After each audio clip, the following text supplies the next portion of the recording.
If you guys want one-on-one training, online training, or nutritional coaching, please head on over to my website, jpfitnesspro.com.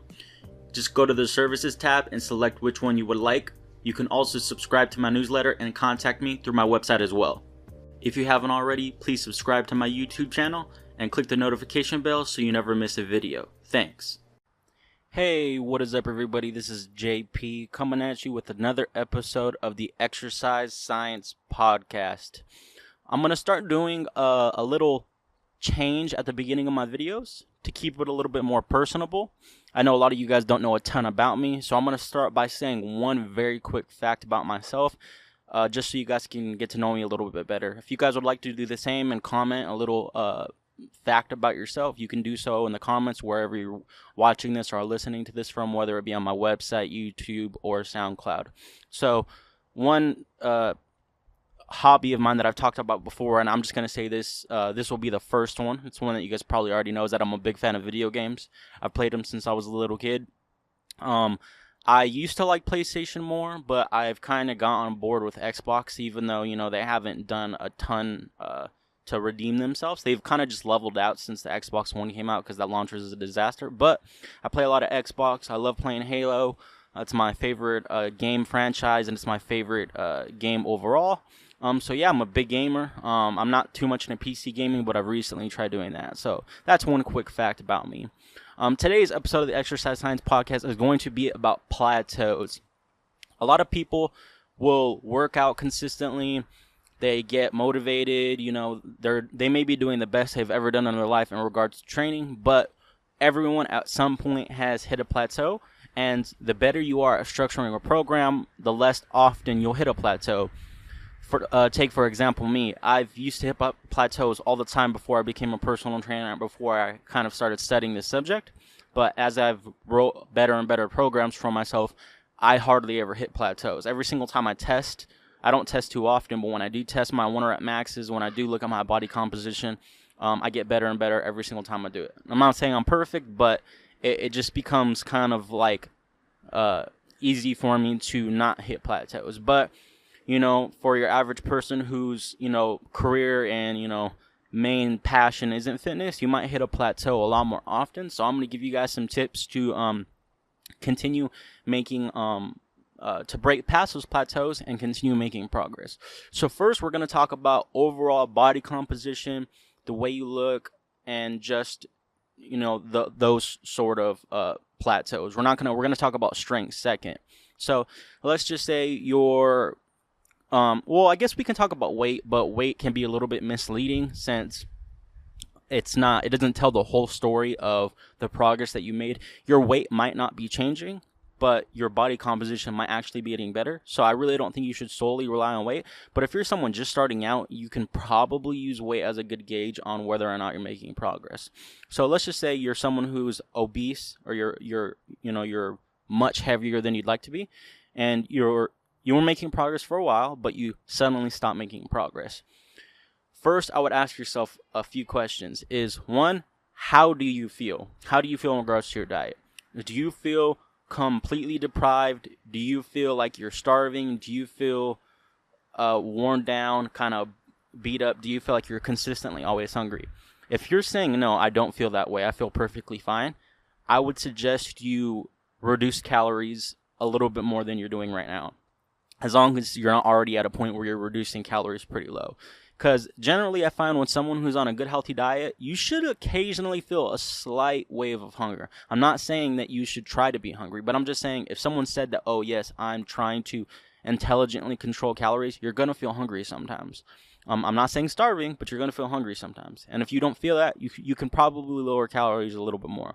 So that'd be the first thing I'd say, is if you're someone who's obese and you're trying to lose weight, you hit a plateau, is if you're not really feeling hungry ever and you feel fine, you feel generally like you're well fed all the time, you're probably able to reduce calories a little bit more. Now you could do this a couple ways, just by eating less food, or which is, you know, a real simple way, just whatever your portion sizes are, reduce those a little bit more.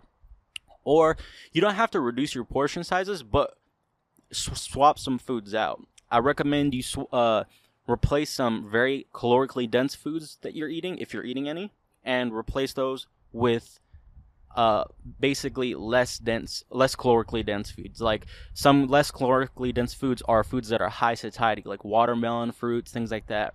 I always use the example of watermelon because it's just a great example. Watermelon is 300 calories for about 2 pounds of it. So if you want to eat 2 pounds of watermelon, which anyone will feel full off 2 pounds, you don't even need to eat that much. Add a half a pound of watermelon to your food, that's going to be less than 100 calories. So that's one thing I recommend you do. You can replace high satiety foods that aren't very calorically packed with foods that are calorically packed. And I'm not saying you need to completely remove those calorically packed foods either. If you're including lots of fats, butters, if you're drinking alcohol, those types of things are going to be very costly when it comes to your caloric budget. So I recommend you swap some of those foods out. So those are 2 ways that you can increase reduce the calories you're taking, is by swapping foods or just reducing portion sizes. Now, on the other end of the spectrum is if you're trying to lose weight and you hit a plateau and you are feeling hungry, you're constantly feeling starving, you're just generally hungry. You're saying, I feel like, I'm constantly feeling like I need to eat something. My stomach hurts. What I automatically recommend you're doing is you're just eating too little. You're probably eating too little. So to improve adherence and to improve body composition, what I recommend is you actually include more food into your diet. Not a lot, just more, until you feel like that perfect balance of, I feel fine, I feel a little bit hungry here and there, I definitely feel like I'm on a cut, but I don't feel like I'm starving. And to kind of combat this, like some people have mental blocks from letting them eat more food. Sometimes I'll tell people to increase their food intake because they feel like they're starving all the time, and they have trouble doing that because they feel like they're going to get fat. So to help you feel better about this, what I recommend is increase your calories, but maybe add in a little bit more cardio or something like that. So you feel like, okay, well, I added calories, I don't feel that hungry, but I'm doing a little bit more cardio. So you can psychologically kind of trick yourself, because I'm pretty sure if you increase your calories, you increase your caloric intake to a proper amount, then that the cardio that you add in is not going to completely omit all those calories. You're still going to be taking in some extra calories. It's just a psychological thing. You're still going to be in a little bit more calories than you were before, still in a caloric deficit. You're going to be improving your body composition by adding a little bit more cardio, and then you're not going to feel as hungry all the time. So you're kind of combating all that. So again, I would add in a little bit more protein, which increases your calories, still be in a caloric deficit, and then add in a little bit of cardio. That should help you break past that plateau and help you, continue to lose weight. Now, on the same topic of body composition, for someone who doesn't have a problem with weight, but you have a problem with gaining muscle, let's just say you've been taking progress pictures, or you're taking, you go somewhere and you get a DEXA scan and your body, your muscle isn't changing. Let's just say it's floating around the same. What I would recommend is you ask yourself the same question that I would for someone who can't lose weight is, how do you feel? Do you feel fatigued? Do you feel tired from training? Do you feel beat up? You can gauge this by numerous ways. Like, how do you feel irritable? How is your sleep going? How do you actually physically feel? Are you sore all the time? Do you feel beat up physically? Do your joints hurt?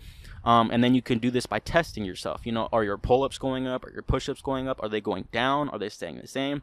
If you're getting good markers on all these things, if you're like, okay, I don't feel any of those things, I sleep fine, I don't feel irritable, my workouts are great, what I recommend is you just to increase your training volume. You need to do more. You need to do more by adding weight, which if you're not a beginner, you're not going to be able to do.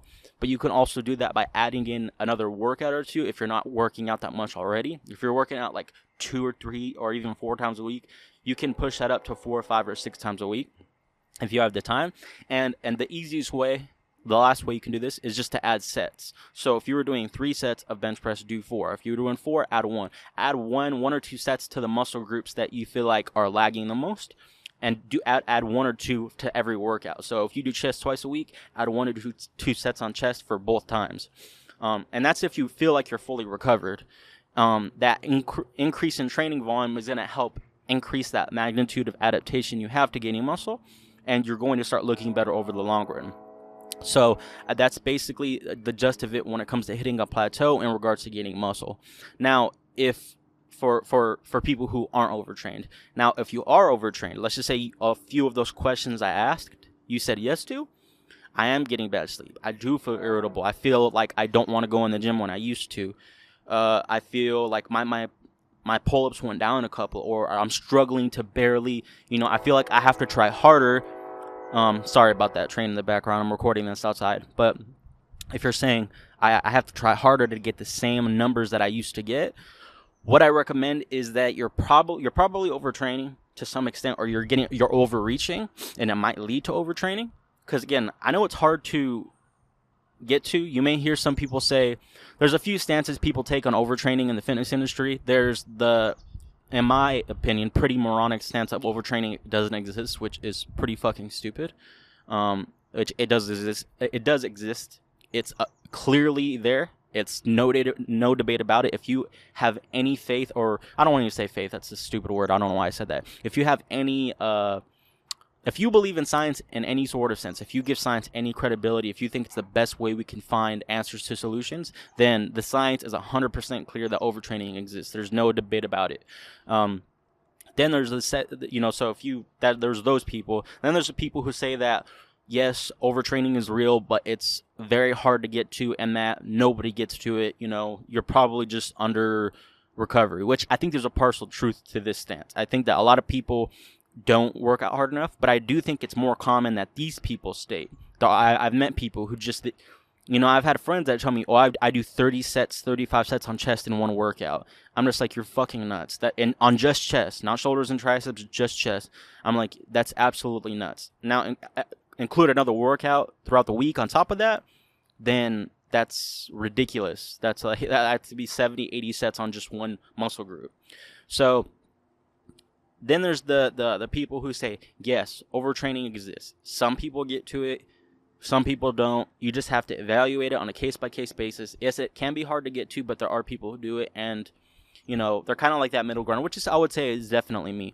But if you are the ones that are overreaching, and you're probably going to do the point of overtraining, what I recommend is you do a couple things. Is one, you need to take a deload week. Okay, you need to take a deload week. So take a week where you do very low volume and you don't train to failure on anything. So don't train to failure on anything. Take a whole week. You might even want to take 2 weeks and do that, especially if you're feeling really beat up. But 1 week should be pretty fine. Make sure you get good sleep. Make sure you get in plenty of protein. Then when you come back, evaluate if you were doing too much. I don't recommend, if you look at your workout and you say, wow, I can't even give you numbers off the top of my head that quick, but if I had to give you rough numbers, I would say if you're feeling beat up and you're doing more than 20 sets per muscle group a week, you're probably doing too much. And I mean 20 sets on chest. That's just a rough number. Now, if you're doing around 10 sets a muscle group per week, or 15 sets a muscle group per week, something around that range, you probably were just doing that for too long, and then the deload week will fix you. And all you need to do is implement deloads every 2 or 3 months. Just take a deload week, take a light week. Now, in the other scenario that I said, if you're doing more than 20 sets per muscle group, if you're more than 20, 25, 30, you probably just need to not do that much ever. You're probably just doing way too much. So when you come back and you start training again, just reduce your training volume and then still include some deloads every 2 to 3 months. If you can't recover from your workouts, you're not going to be making any progress. So for body composition, those are the tips that I would give if you're plateauing, if you want to look good. So again, you have to be really particular and ask yourself a few questions, analyze yourself a little bit, and then make adjustments and see where you go from there. Now, in regards to strength, numbers, being able to push a lot of weight, that's a big one too. A lot of people, I would say that this is almost, I wouldn't say it's more common, but maybe it's more common than gaining muscle part. Usually I don't hear people say they have plateaus with gaining muscle. Weight loss is a pretty common plateau people hit, but strength is very common. I hear it all the time. I can't get past this 1 rep max on bench press, or I'm not able to beat my old squat PR, or whatever it is. PR stands for personal record, for those who don't know. But yeah, so it's extremely common. So let's start with this. First I would ask is, how often, let's just say for one exercise, I would say, how often are you doing that exercise? So if you take squat, for example, if you're only doing an exercise once a week and you're plateauing on it, that right there is your problem automatically. I would 100% almost 100%, 99.999% state that that's your problem. If your goal is strength, I recommend you do an exercise a minimum of twice a week, at an absolute minimum. If you're not doing an exercise twice a week, I just feel like you're leaving a ton of gains on the table. The science is pretty clear about this as well, that one time a week is just clearly inferior for gaining muscle and strength compared to 2 and 3 times per week. So I recommend a minimum of twice a week. Now, if you're past the beginner stage, or even at beginner stage, you can definitely make some adjustments to make this good for beginners. Is 3 times a week to me seems to be like a very perfect sweet spot for gaining the most amount of strength. I know that I'm pretty sure studies don't actually show a difference between 2 and 3 times per week when it comes to strength, but just from a more anecdotal angle, and then from people that I've worked with, when you split up your training volume from 2 to 3 times per week, you're doing less on each day. And when you do less on each day, each set is a little bit more fresh. I'm not sure if there's a study that went over this, but if I had to make a guess, like a hypothesis, I would say that people who train, split their volume up to 3 times per week, have a more consistent form. They have more consistent form versus doing all their volume in 2 days. That's what I would bet. And if not, I've actually seen it. So I'm not sure if there's any science on that, but I've had it happen with my, with the athletes that I work with, and in myself. When I only have to do, if I do 3 sets on squats 3 times a week, or 3, 3, and 4 for 10, versus when I do 5 and 5, that last set of a 5-set exercise is pretty fucking hard. So doing 3 sets on one day is definitely not hard. I can make each set look a lot more clean, and just the bar is gonna move faster. On those sets. So I recommend, if you're doing an exercise one time a week, then you're plateauing. And you're plateauing, you need to do it more than once. If you're doing it more than once, if you're doing it twice, you may want to increase it to 3 times a week, even if that means increasing training volume. Mike Zordos did his dissertation on this, and if you have 3 days of training per week, a common setup is a hypertrophy strength power setup. So you do a hypertrophy day, which is like anywhere in that 7 to 15 rep range, 8 to 15 rep range. And then you have a strength day where you go, the heavier weight, maybe like a 4 to 6 rep range or 6 below. And those are the hard sets, the heaviest and the highest RPE. And then you have a power day, which is the last day of the week. And that would be, singles and doubles at lower RPE than your strength day, but it's more focused. It's kind of like your recovery day, and it's focused on moving moderately heavy weight with perfect technique and good bar speed. So it's kind of like you want to move everything fast, which you should always be trying to do, but it's like your technique recovery day kind of. So, but Mike Zordos did his dissertation on switching the strength and power days to a HPS setup. So you have the hypertrophy, the power, and then strength last in the week. And what that actually shown was that the hypertrophy, power, strength, if I'm not mistaken, I might be recollecting some of this a little bit wrong, but the hypertrophy, power, strength actually showed greater strength gains than the hypertrophy, strength, power. So if you did a setup like that, HPS setup, that would actually be huge for you if you were doing once or twice a week. Now, if you're doing twice a week, I can't 100% say that you'll make improvements going to 3 days per week, but if you do add training volume and you add in more sets and then set it up, like I said, HPS, then I would be pretty confident that you'd break past that plateau. So, but if you're doing 1 time a week, I'm extremely confident you'll break past the plateau if you're doing it more than if you go to 2 or 3 times per week. Now, another benefit or thing that I recommend you do for strength is, I have to preface this by saying that, 1, I already hope you're training heavy. If your goal's strength and you're not training heavy at all, that's clearly a problem right there. So if you're never training below 6 reps, if you're not 6 reps, relatively close to failure, you're not getting into those grindy reps for strength. If you're never doing that, that's automatically a clear mistake. But I'm assuming that that's not the problem, because that's usually people who want to get stronger know they have to train heavy. If you're not, I recommend doing that. But going past that problem is, I still recommend you train in most of your training should be done in that 6 reps and below rep range, if your primary goal is strength. And I could argue that it'd even be a little higher depending on what block of training you're in. But what I recommend is you still have a variety of rep ranges. The 3 main things that dictate strength that you can control, that have a lot of control over, are neurological adaptation, that's training heavy, skill acquisition, getting good at the movement, and then muscle mass. When you have more muscle, or you're more jacked, you have bigger muscle fibers, and you're able to push more weight. So when you're able to push more weight, obviously you're going to get stronger. I feel like when people train for strength, they omit the gaining muscle part or completely, or they don't give it enough credit. Yes, you do gain muscle very slowly at advanced training ages, but it is going to play a factor in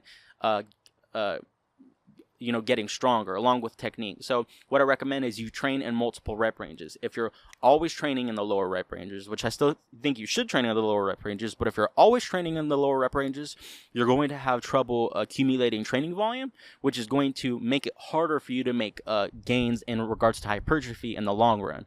So like for example, I would do a lot of your work should be like, maybe I guess 6 reps and below or 8 reps and below, somewhere in below that rep range. But some of your work should also be in, in that 7, 8 to 15 rep range, right around there, a little bit higher reps. And again, depending on how you want to structure it, you could have a block of training focused on some heavy but not too heavy, and then a block of training focused on, a lot heavier weight. So that's definitely what I would recommend, is to include that variety of rep ranges, because there's going to be benefits there. And then the last one, which I guess I still have to include it just because for strength, it's going to be pretty obvious, but the fact that it's obvious, I think that people don't push it enough, is that you need to increase the skill of the lift that you're doing. Now, for example, and I know you may say, well, I already try to increase my skill. I try to do good on every set. That's not what I mean. I don't mean try to do good on every set. You could be trying to do good, but what you think you're trying to do might not be the correct way to do it. What I would recommend is you go to multiple different websites, look at multiple different videos, and don't take one stance. Look at multiple different spots and read tips and listen to what the person's saying. Don't automatically trust them, critique them. I don't even think anyone should just automatically trust me. Critique what I say, go look it up yourself and see if I'm full of shit or not. Obviously, I don't think I'm full of shit, but, for example, until I was kind of confused about the squat, the deadlift, the bench press, until I came across Greg Knuckles' website, Stronger by Science. He has a guide on the squat, the bench, and the deadlift that I think are excellent. And I've read guides before, but they just seem to be kind of so standard until I came across his. I like his content a lot, so you may need to go, your problem might be with the overhead press, or your problem might be with, a pull-up plateau, or whatever it is. But I recommend is finding those advanced training techniques that you may not know about and seeing if you need to improve there. So really hone down on the technique, really find out, am I truly doing something wrong that I don't even know about? It might not be something that you have no idea you're doing wrong. Like a while ago, before I really knew much about the bench press, and this was years ago, I didn't really think like something like bar path would matter that much, but bar path does matter, and that's a pretty compared to your average person and your average lifter, that's a pretty complex topic for them. Most people don't think about bar path. They just think, I'm just going to push the bar away from me as hard as I can do. But when you understand torque and moment arms, you realize that, when the bar is further away from your head and closer to your feet during the bench press, you're increasing the moment arm, you're increasing the torque at the shoulder joint, which is going to make the lift harder for you in the long run. So like something like that, you might not even know that you're doing wrong. So I really think that you should hone in on that and find those advanced training techniques that you might not know, and then you can kind of implement that so you can break past those plateaus as well. If you guys have any questions, comments, wherever you're watching this on, SoundCloud, YouTube, my website, you can leave them down below. I will answer them. I'm pretty good on answering all my comments on YouTube. You can check, they're pretty much all answered. You can message me on my social medias. Like I said, wherever you're listening this to, if you guys want one-on-one training, online training, you can go to my website, message me there, fill out I have a form you can fill out. It's going to let me know a little bit more about you. You can message me, and then I'll send the form to you. Whenever you guys are listening to this, I have a Black Friday deal. This is the Black Friday today for 2018. I think it's November 25th today. You have 5 more days in my Black Friday deal. So if you guys want online training, I'm offering up to 60% off on that. So please get into contact me if you want to make those changes. Thank you guys for listening. I'll see you guys in the next video. Peace.